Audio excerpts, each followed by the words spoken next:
Hello everyone, am I audible? आवाज येतोय?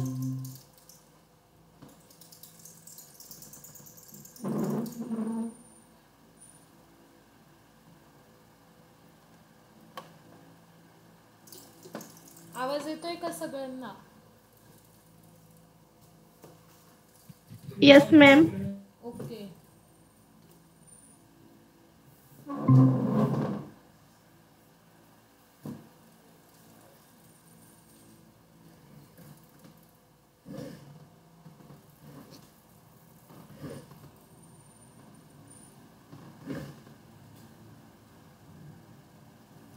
So we will start today's lecture. कालच्या लेक्चरमध्ये आपण बघितलं होतं की ऑक्सिडेशन रिडक्शन रिॲक्शन म्हणजेच redox reaction, half reaction method मी कशी बॅलन्स करायची. आज आपण बघणार आहोत next method, oxidation number method.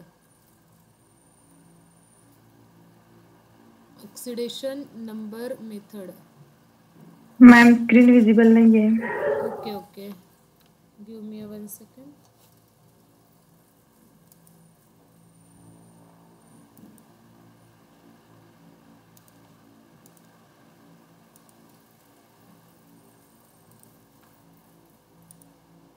ठीक आहे. Oxidation number method.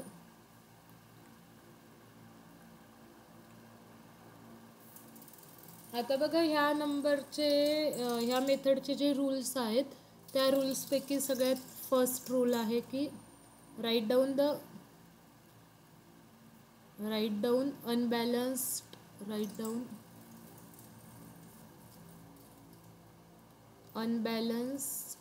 Redox reaction.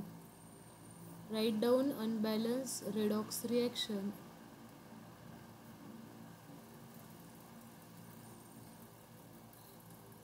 Write down unbalanced redox reaction and balance all atoms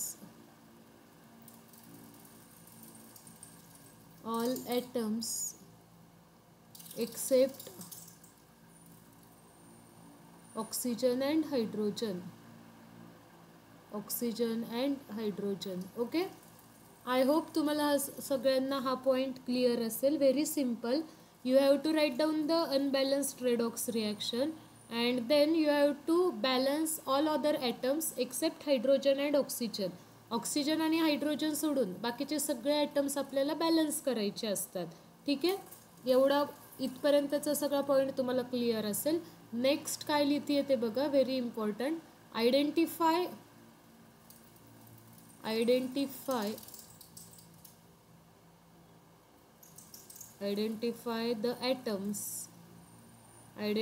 the atoms which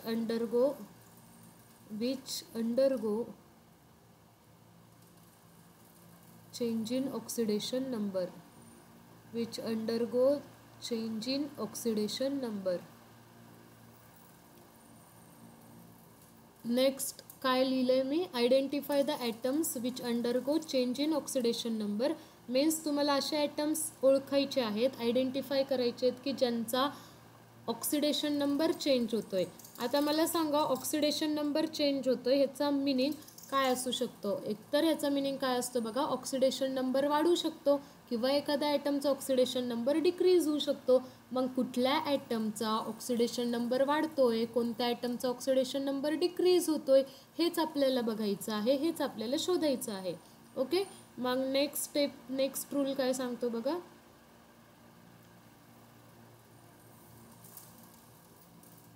write down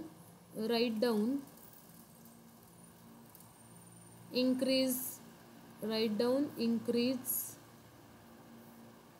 and decrease in oxidation number. Write down increase and decrease in oxidation number. Calculate net increase and decrease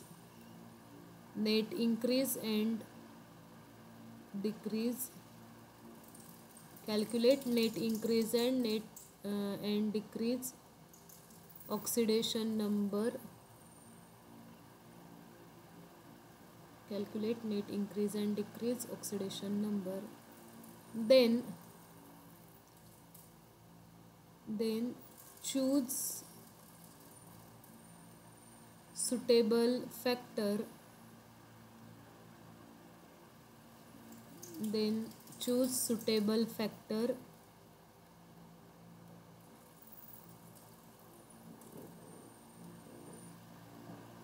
To make. Then choose suitable factor to make net charges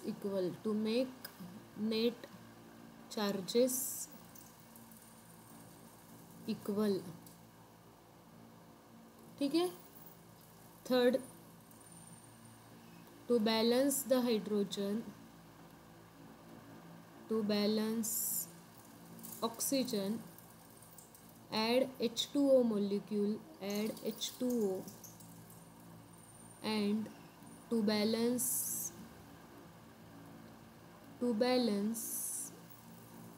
hydrogen, add H plus.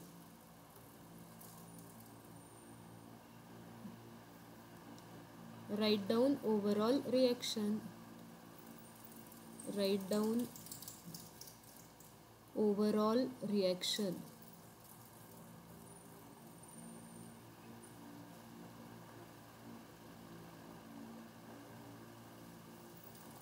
बघा, oxidation number method आपण बघतोय. Very simple. Just you have to understand the oxidation number concept. पहिल्यांदा आपल्याला reaction as it is लिहून घ्यायची आहे. एकदा का रिॲक्शन आपण ॲज इट इज लिहिली, त्याच्यानंतर आपल्याला काय करायचं आहे, ऑक्सिजन हायड्रोजन सोडून सगळे ॲटम्स बॅलन्स करून घ्यायचे.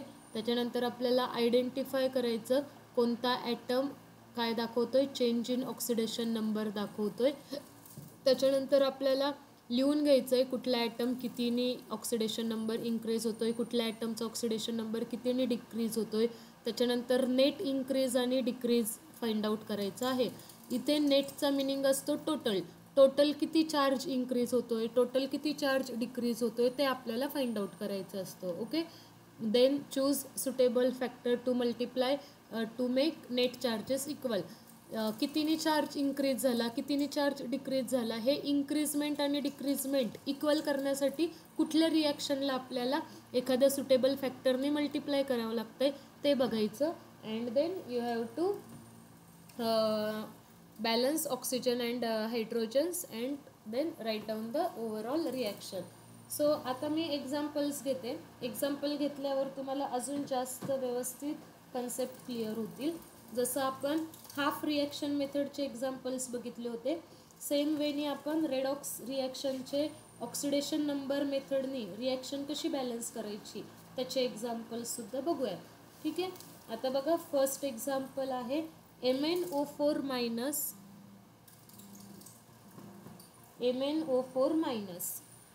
Example first. एक minute.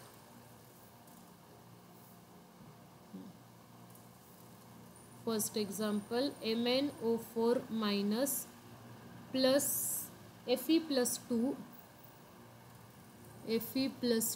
It gives Mn plus 2 plus Fe plus 3. ठीक आहे. आता बघा, सगळ्यात सुरुवातीला महत्त्वाची गोष्ट, आपल्याला सगळे रिॲक्शन ॲज इट इज पुन्हा तर लिहायची आहे. तुम्ही आता ती पुन्हा लिहा, मी पुन्हा नाही लिहिणार. पहिले स्टेप काय सांगितली की ऑक्सिजन आणि हायड्रोजन सोडून बाकीचे ॲटम्स बॅलन्स करा. आता इकडे रिॲक्टंट साईडला मॅग्नीज एकदाच आहे, इकडे प्रोडक्ट साईडला सुद्धा मॅग्नीज एकटाच आहे. ओके.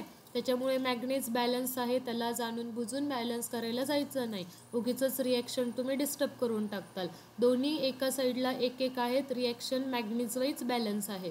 रिॲक्टंट साईडला एफईचा एकच ॲटम आहे, प्रोडक्ट साईडला एफईचा एकच ॲटम आहे, त्याच्यामुळे रिॲक्शन ॲटम वाईज सुद्धा इथे बॅलन्स आहे. ऑक्सिजन वाईज बॅलन्स नाही आहे, बट ऑक्सिजन सगळ्यात शेवटी तो रूल येतो. आता आपल्याला काय बघायचं आहे, ऑक्सिडेशन नंबर कुणाचा चेंज होतो आहे चेक करायचं आहे. इथे एफईच्या डोक्यावर +2 चार्ज दिसतोय, म्हणजेच एफईचा ऑक्सिडेशन नंबर आहे +2. इथे एफईचा ऑक्सिडेशन नंबर आहे +3. म्हणजेच इथे काय झालं आहे, ऑक्सिडेशन नंबर एफईचा काय झाला आहे, इन्क्रीज झाला आहे का डिक्रीज झाला आहे?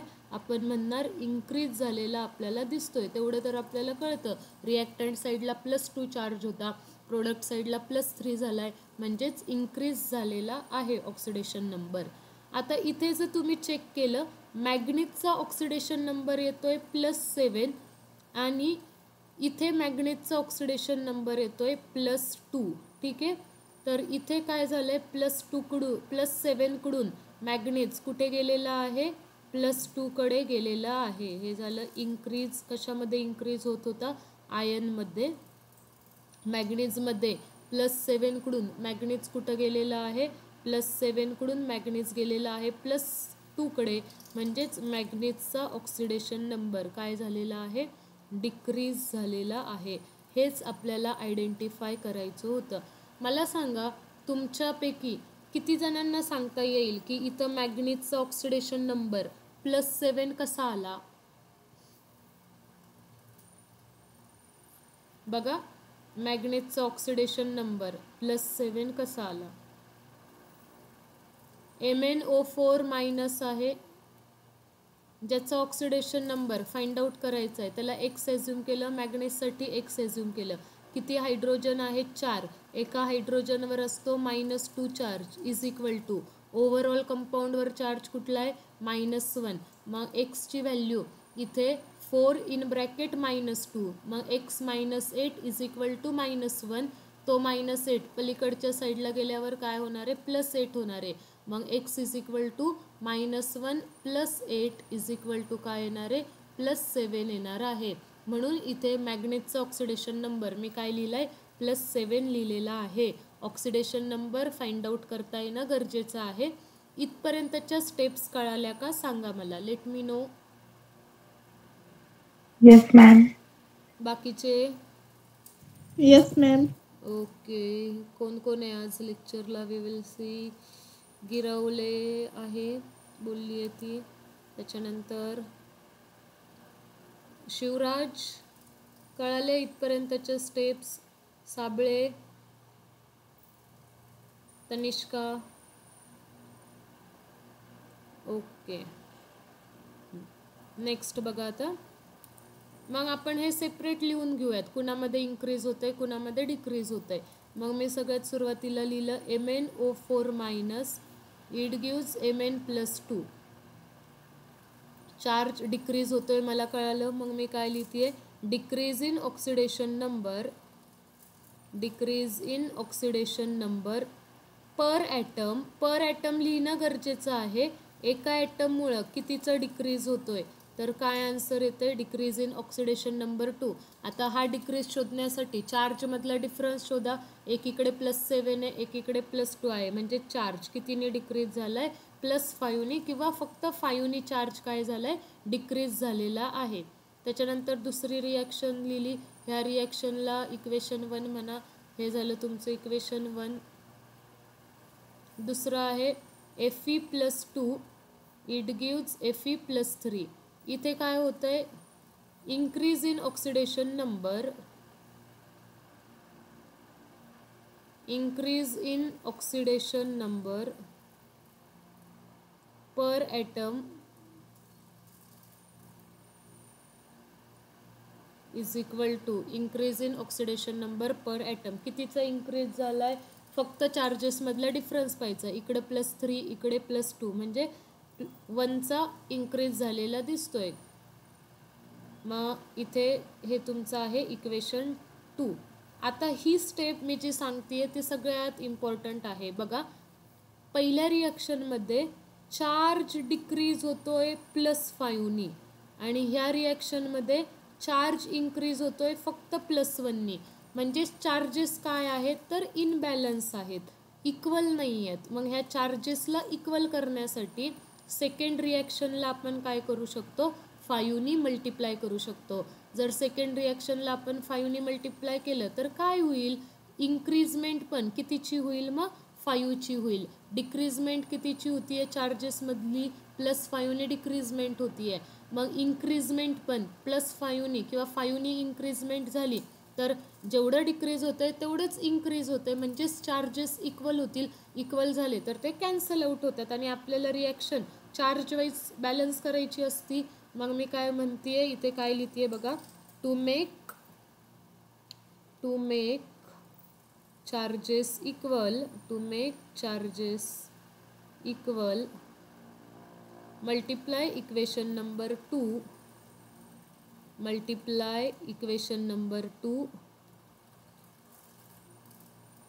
Bye to make charges equal multiply equation number 2 bye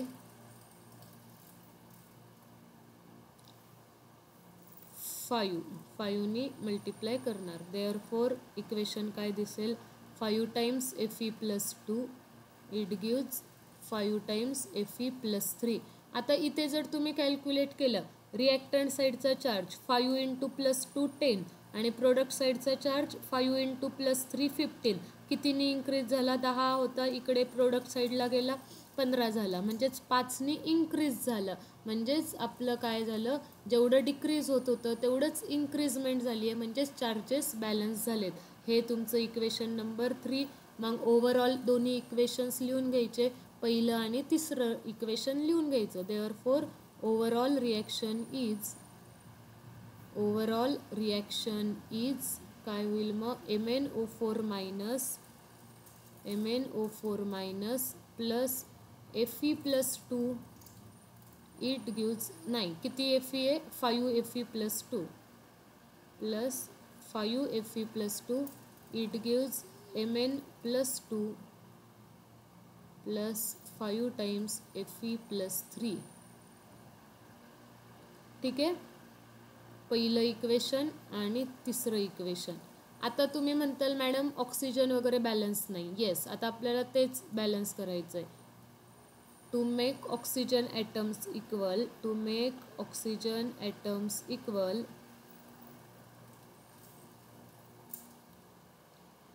add H2O and to make H plus equal to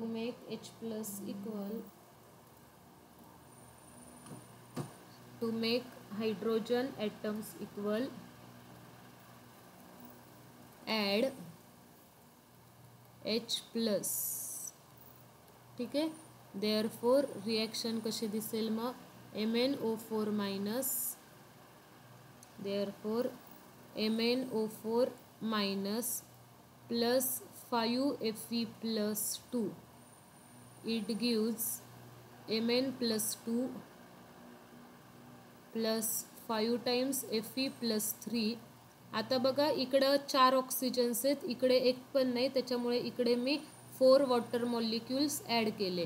ठीक आहे, जसे मी इकडं 4 वॉटर मॉलिक्युल्स ॲड केले, हायड्रोजन किती झाले, इकडे प्रोडक्ट साईडला 8, 4 दुने 8, रिॲक्टंट साईडला एक पण हायड्रोजन नाही.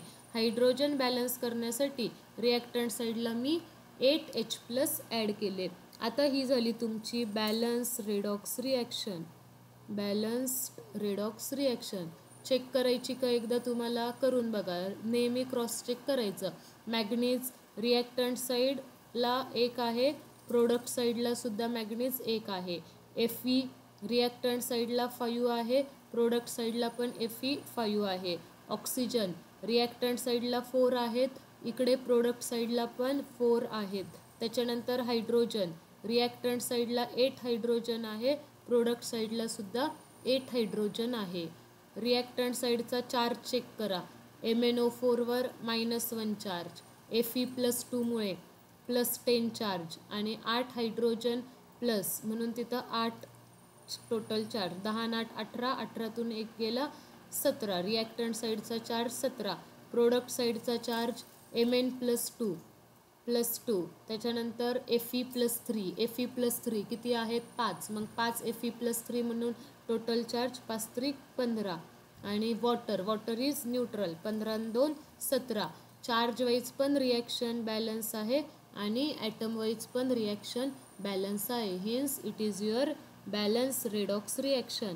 मला सांगा कुणाला काही डाऊट आहे का? अजून आपण एक्झाम्पल्स घेणार आहोत. आत्ता घेतलेल्या रिॲक्शनमध्ये कुणाला काही डाऊट्स आहेत? क्लिअर आहे? No, ma'am. Yes, ma'am. Okay. So we will take a next example. लगेच आपण नेक्स्ट एक्झाम्पल घेऊयात.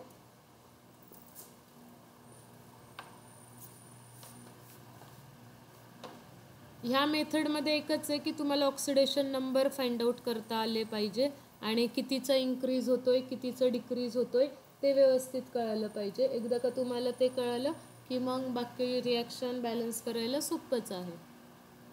Copper oxide plus NH3 it gives copper plus N2 plus H2O. ठीक आहे. सगळ्यात पहिली step reaction as it is लिहून घेणं. ठीक आहे, आता मी पण रिॲक्शन पुन्हा लिहिते.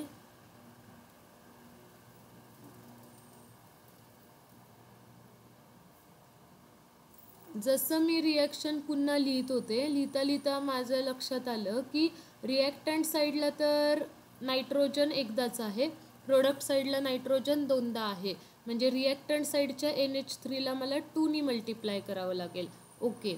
अदरवाईज कॉपर इकडे एक आहे, इकडे पण कॉपर एक आहे. ऑक्सिजन आणि हायड्रोजन एनीहाऊ आपल्याला नंतरच बॅलन्स करायचे असतात. ठीक आहे. मग त्याच्यानंतर सेकंड स्टेप होती की आपल्याला ऑक्सिडेशन नंबर फाइंड आउट करायचे. इथे कॉपरचा ऑक्सिडेशन नंबर आहे +2. कसा? ऑक्सिजनवर असतो -2. Overall compound is neutral. -2 is equal टूच्या तिकडच्या साईडला गेल्यावर होणार +2. मग कॉपरचा चार्ज किती? +2. आता इथे जर कॉपरचा चार्ज बघितला तर तो आहे 0. म्हणजेच आपल्याला काय लक्षात येतं की कॉपरचा जो काही ऑक्सिडेशन नंबर आहे तो काय होत आहे? डिक्रीज होत आहे. इकडे N2चा चार्ज आहे 0. NH3 मध्ये जर तुम्ही चेक केलं तर नायट्रोजनचा चार्ज आहे -3. म्हणजेच आपल्याला काय लक्षात येतंय? -3 to 0 काय होतीये? इन्क्रीजमेंट होतीये का डिक्रीज होतंय? काय बोलताल? -3 पासून येस -3 पासून 0 कडे जाणं म्हणजेच इन्क्रीज.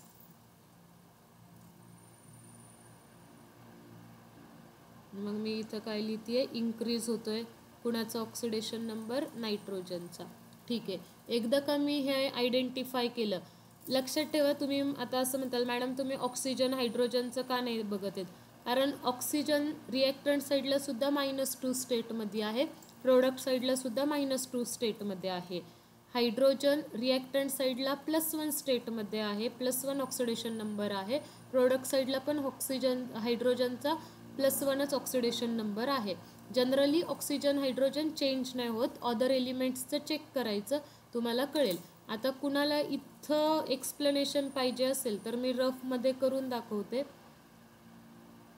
वाटलंच तर तुम्ही आत्ता साईडला कुठंतरी ते रफ वर्क लिहून ठेवा, कारण मग नंतर मला हे पुन्हा रफ काढून टाकायचं आहे. NH3चा ऑक्सिडेशन नंबर -3 कसा आला? नायट्रोजनचा.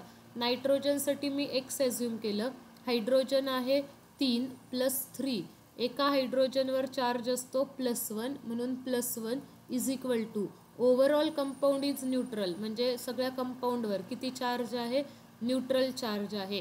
मग मला काय मिळतंय? X + 3 is equal to 0, X is equal to -3. 3 hydrogens काय करतात? ते +3 चार्ज क्रिएट करतात. ते मग नायट्रोजन किती चार्ज क्रिएट करेल? -3. तेव्हाच हा कंपाऊंड कसा असणार आहे? न्यूट्रल असणार आहे. म्हणजेच नायट्रोजनवरचा चार्ज किती आलेला आहे? -3 आलेला आहे. आणि इकडे N2 तर त्याच्या फ्री स्टेटमध्ये असल्यावर ऑक्सिडेशन नंबर 0 असतो. हे मी तुम्हाला रूल्समध्ये लिहून दिलं होतं. ऑक्सिडेशन नंबर एकदा रिवाईज करा, तुम्हाला हे क्लिअर होऊन जाईल. मग आता आपल्याला काय लिहून घ्यायचं? कुणामध्ये इन्क्रीजमेंट झाली कुणामध्ये डिक्रीजमेंट झाली ते लिहून घ्यायचं. मग सगळ्यात पहिल्यांदा आपण लिहू copper oxide it gives copper. ठीक आहे. काय लिहिते मी? Decrease in oxidation number per atom decrease in oxidation number per atom is equal to कितीचा डिक्रीज झाला आहे? डिफरन्स घ्यायचा, 2चा डिफरन्स आहे 2चा. ठीक आहे. हे झालं तुमचं equation number 1. 2 times of NH3 it gives N2. इथे काय होतंय? इन्क्रीज होतोय ऑक्सिडेशन नंबर. मग काय लिहिणार? इन्क्रीज इन ऑक्सिडेशन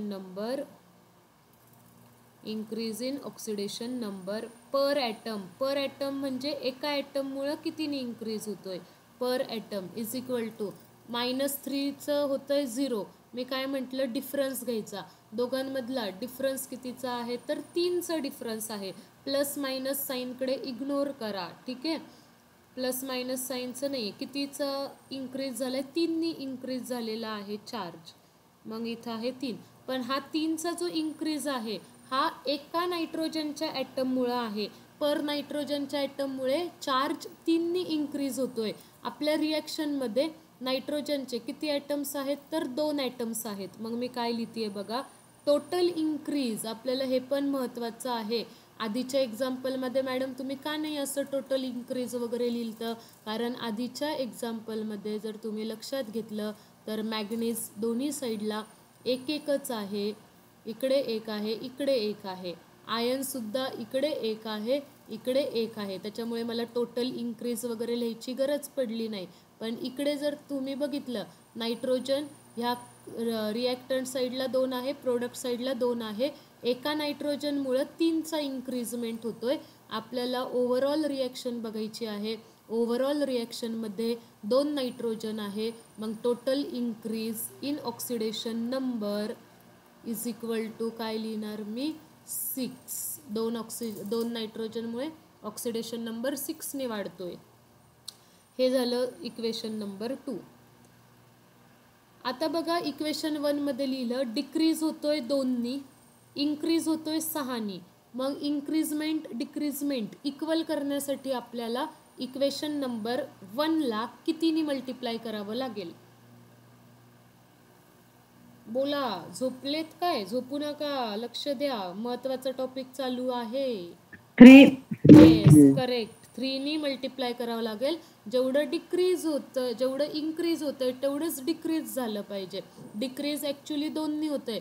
पण मग ते चार्जेस इक्वल करण्यासाठी आपल्याला इक्वेशन 1ला कितीने मल्टिप्लाय करावं लागणार आहे? 3नी. मग काय लिहिणार? To make charges equal, to make total charges equal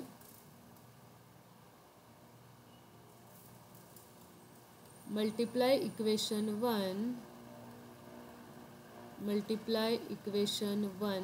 bye 3.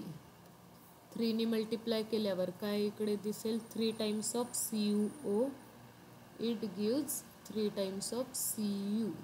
ठीक आहे. ही झाली तुमची equation 1, 2, 3.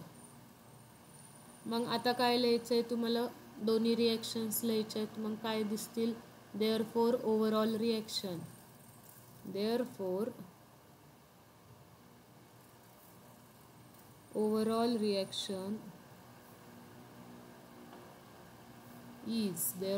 overall reaction is 3 times of CuO plus 2 times of NH3.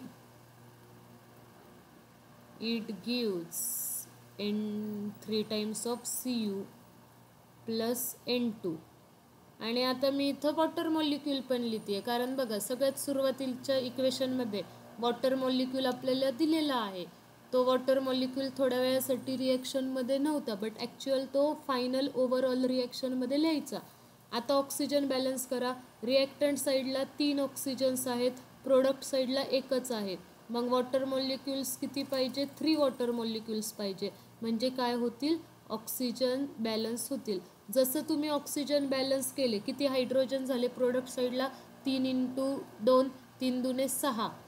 Reactant साईडला 2 × 3 आहेत का 6 हायड्रोजन? येस, हायड्रोजन्स बॅलन्स आहेत. इकडे 3 कॉपर, इकडे पण 3 कॉपर, इकडे 2 नायट्रोजन, इकडे पण 2 नायट्रोजन, 3 ऑक्सिजन, इकडे 3 ऑक्सिजन, 6 हायड्रोजन, इकडे पण 6 हायड्रोजन. रिॲक्टंट साईडला न्यूट्रल आहेत सगळेजण, प्रोडक्ट साईडला पण सगळेजण न्यूट्रल आहेत. रिॲक्शन काय झाली? बॅलन्स झाली. It is balanced chemical, balanced redox reaction.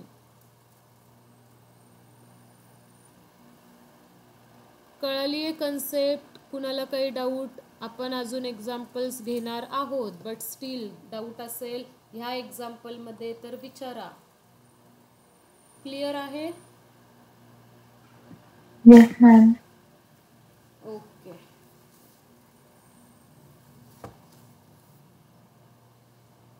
बाकी बच्चों बताओ क्लियर है या नहीं?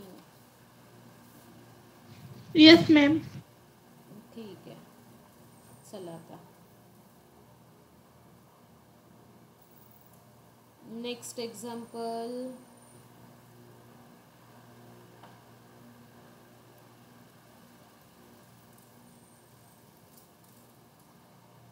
Cr2O7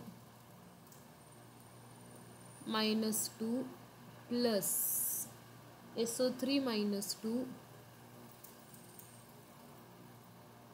it gives Cr +3 plus SO4 -2.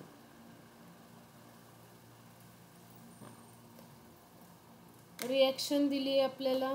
सगळ्यात पहिलं आपलं बेसिक रिॲक्शन लिहून घेणं.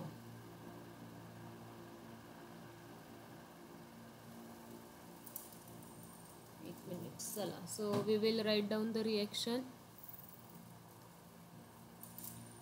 Cr2O7 -2 plus SO3 -2, it gives Cr +3 plus SO4 -2. सबसे पहला आपका काम क्या है?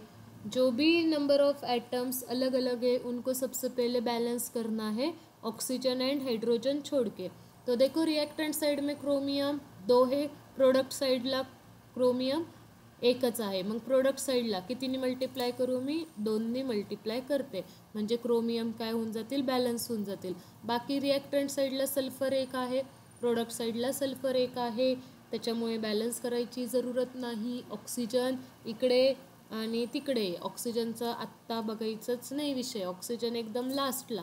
पहिलं तर ऑक्सिजन हायड्रोजन सोडून बाकी आयटम्स बॅलन्स करून घ्यायचे. आता मला तुम्ही सांगायचं आहे इथे क्रोमियमचा ऑक्सिडेशन नंबर किती, इथे सल्फरचा ऑक्सिडेशन नंबर किती. क्रोमियमचा ऑक्सिडेशन नंबर, सल्फरचा ऑक्सिडेशन नंबर. ह्याच्यासाठी तुम्हाला ऑक्सिडेशन नंबर फाइंड आउट करता येणं गरजेचं आहे. इथे क्रोमियमचा ऑक्सिडेशन नंबर किती आला? एनीवन प्लीज टेल मी, काय येईल आन्सर? क्रोमियमच्या ऑक्सिडेशन नंबरचा कसं फाइंड आउट करणार? क्रोमियमचा ऑक्सिडेशन नंबर किती क्रोमियम आहेत बघा. Cr2O7 ऑक्सिडेशन नंबर जर येत नसेल तर आज क्लास झाल्यावर, लेक्चर झाल्यावर पहिलं तुम्हाला ऑक्सिडेशन नंबर रिवाईज करायचे, सगळे एक्झाम्पल्स रिवाईज करायचे आहेत. आपण ऑक्सिडेशन नंबरचे रूल्स आणि खूप सारे एक्झाम्पल्स त्याच्यामध्ये घेतलेले आहेत. जर रिव्हिजन केली नसेल तर तुम्हाला ते येणार नाही. किती क्रोमियम आहेत? 2. मग काय ॲज्युम करणार? 2x प्लस ऑक्सिजन 7, एक ऑक्सिजनवर असतो -2 इज इक्वल टू ओव्हरऑल कंपाऊंडवर आहे -2 चार्ज. मग 2x -14 इज इक्वल टू -2. मग 2x is equal to +12, x is equal to काय येईल? +6 येईल. एका क्रोमियमचा ऑक्सिडेशन नंबर किती आहे? +6 आहे. इथे एका क्रोमियमवर कोणता चार्ज दिसतोय? +3. ह्या 2चं आत्ता काहीच घ्यायचं नाही आहे, लक्ष द्यायचं नाही आहे. एका क्रोमियम पर ॲटमचा चार्ज आधी फाइंड आउट करायचा असतो. एका क्रोमियमच्या डोक्यावर आहे +3. ओके. त्याच्यानंतर आता मी हे रफमधलं पुसून टाकणार आहे मला, कारण पुढे मग एक्सप्लेन करायला प्रॉब्लेम होईल. आत्ता इथे मी तुम्हाला दाखवलं आहे, तुमच्या ॲक्च्युअल PDF मध्ये ते नसेल, पण मी इथं तुम्हाला फाइंड आउट करून दाखवलेलं आहे.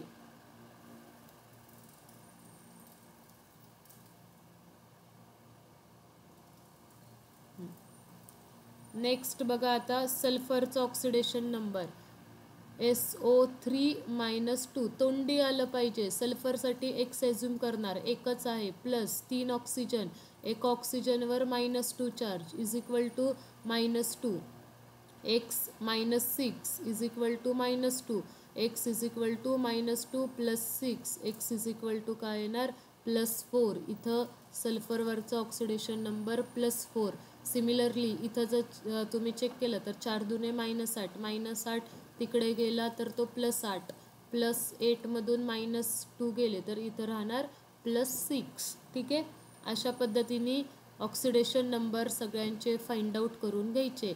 एकदा का ऑक्सिडेशन नंबर फाइंड आउट झाले की मग आपल्याला ओळखता येतं कुणाचा ऑक्सिडेशन नंबर इन्क्रीज होतोय, कुणाचा ऑक्सिडेशन नंबर डिक्रीज होतोय. मग सल्फरचा ऑक्सिडेशन नंबर काय होतोय, इन्क्रीज.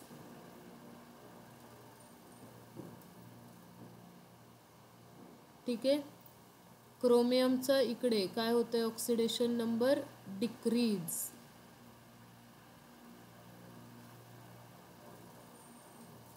हां, आता वेगवेगळं सेपरेटली लिहून घ्या. मग काय लिहिणार, Cr2O7 -2 it gives 2Cr + 3. Okay, decrease in oxidation number per atom.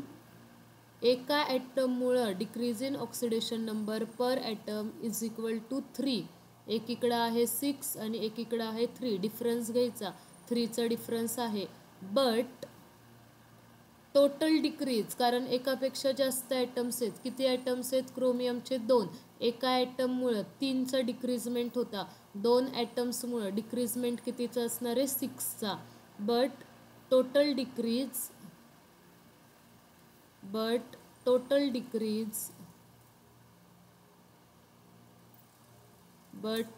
Decrease in oxidation number is equal to 6. It is your equation number 1. त्याच्यानंतर SO3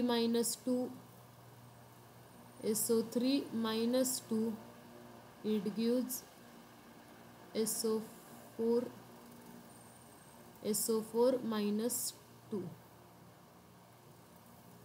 इकडे आहे काय लिहिणार आपण, इंक्रीज इन ऑक्सिडेशन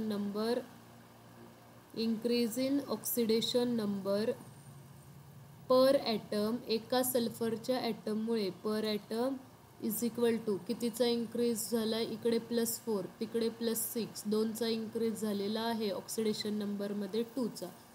ठीक आहे, हे झालं इक्वेशन नंबर 2. इथं टोटल इन्क्रीज लिहायची गरज नाही, कारण दोन्ही साईडला एकच सल्फर आहे, एका सल्फरमुळेच ऑक्सिडेशन नंबर इन्क्रीज होतोय. मग काय लिहिणार, to make total charges equal काय करावं लागेल मला सांगा, चार्जेस इक्वल करण्यासाठी काय करावं लागेल, इक्वेशन 2 ला 3 ने multiply. Yes correct. To make total charges equal multiply equation 2 by 3 ने मल्टिप्लाय करणार. बघा इक्वेशन 1 मध्ये टोटल डिक्रीज 6चा होतोय, पण इन्क्रीज 2चाच होतोय. मग इन्क्रीज पण 6चा कधी होईल, जर ह्या 2ला आपण 3 ने मल्टिप्लाय केलं तर. ठीक आहे, मग काय होईल, 3 times of SO3 -2 it gives 3 times of SO4 -2. हे झालं equation number 3. Therefore overall equation is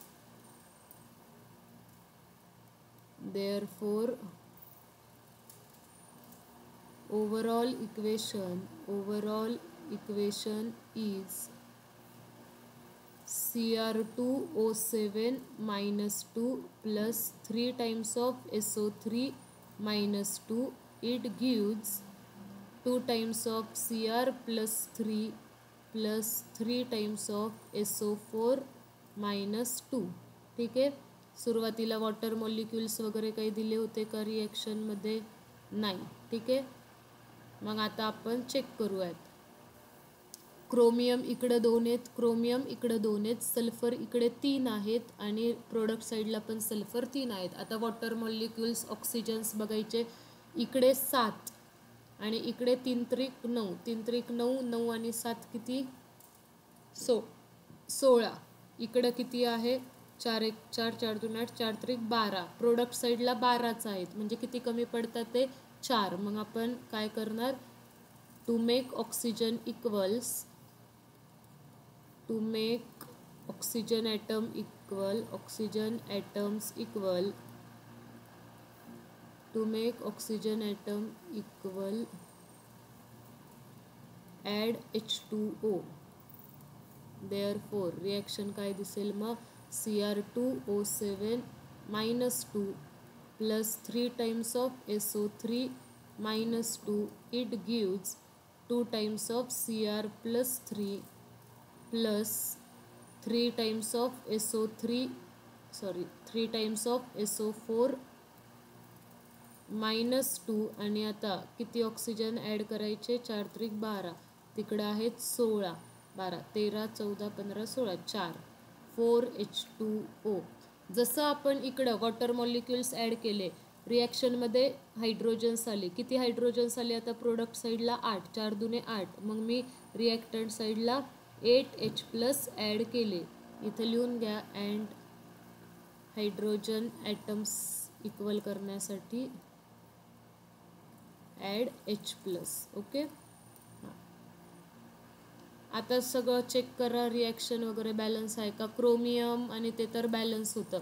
oxygen आता इथे 7, 3 त्रिक 9, 9 7 16, इकडे 4 त्रिक 12, 12 आणि 4 16, हायड्रोजन पण 16, हायड्रोजन पण 8 झालेत. रिॲक्टंट साईडचा चार्ज Cr2O7 वर -2 चार्ज, SO3 -2, SO3 -2 किती आहे? 3. मग 3 दुने 6, पण -2 आहे तर ते -6.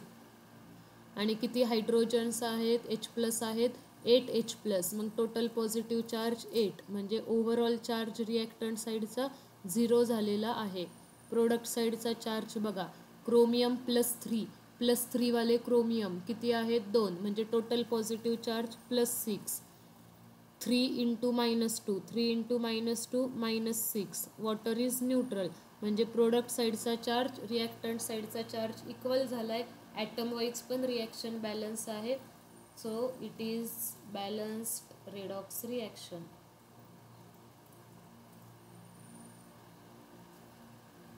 क्लिअर आहे? कुणाला काही डाऊट आहेत का? असेल तर फ्रँकली विचारा. ऑक्सिडेशन नंबर फाइंड आउट करता येत नसेल तर आधीचे लेक्चर्स रिवाईज करा आणि त्याच्यातून ऑक्सिडेशन नंबर कसे फाइंड आउट करायचे ते एकदा समजून घ्या. आणि तरी पण नाही समजलं तर मला तुमचे डाऊट्स तुम्ही विचारू शकता. क्लिअर आहे इथपर्यंत? Yes, ma'am. Yes, ma'am. Okay. So ठीक आहे, आपण थांबूयात आजच्या लेक्चरला इथपर्यंतच.